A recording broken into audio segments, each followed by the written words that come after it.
If you find yourself with a camera in your hand and want to learn how to use it, please subscribe to this channel, like the videos, comment below. Hi Photos family, today we are talking about shooting in an area for your surroundings, your environment. We gave you an illustration with some shots not that long ago of shooting in an alleyway. You have your foreground, your area where your subject is, and your background. The cicadas are out for the summer now, so enjoy the background noise. But your surrounding doesn't have to be that narrow. Just the main thought you need is to think about your foreground, where your subject will be, how close you're going to be shooting in lens perspective. Is your lens wider? Are you going to have more area out to the side than you are zooming in on your subject? Such as a 35mm lens is going to look a lot further away than an 85mm lens. The thought is, though, when you choose your area, you want to be aware of what the area surrounding will entail for controlling the light, controlling the area, and controlling your shade. Now, you're like, well, that only makes sense because it's all the same thing.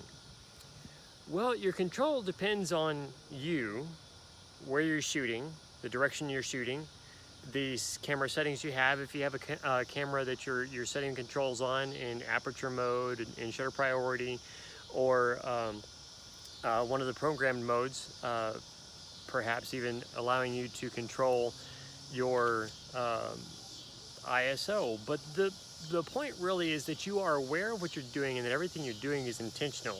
It's really easy when you get your camera set up and you start taking a shot with your subject in the foreground that you didn't see a trash can off in the distance behind your subject. So you have to go and take that out afterwards. Or if you can see that beforehand, you can just have the subject turn a little bit and you move also so that the trash can, if it's only one object, is behind your subject so it's not even seen.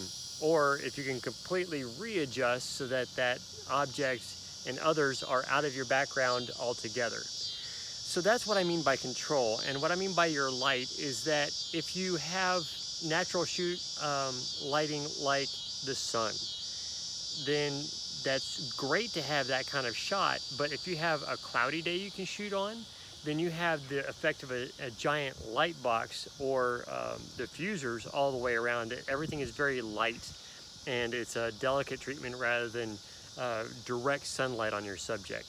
The other reason that I specifically mentioned shadows or controlling your shade is if your light is controlled to the point that with a cloudy day you don't have the harsh shadows or anything else, but if you do have direct sunlight, can you control your shadows enough so that you can either adjust your camera settings or reflect light back into the shadows to soften them a little bit? So there are two ways, right, of controlling the light. Either you soften the direct light you're getting, or you add light by reflecting it back into the shadows.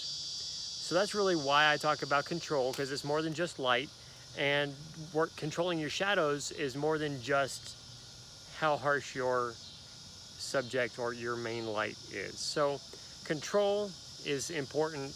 You have utter control when you're taking a photograph. I have utter control when I'm taking a photograph, and I need to be sure that I'm taking into account all of the objects that are around my subject in the foreground, in the background, and to their sides. Thank you so much for watching, and we look forward to seeing your subscription comments down below as to what's benefited you in these videos, and also giving us a thumbs up so that other people can see the videos as well. God bless.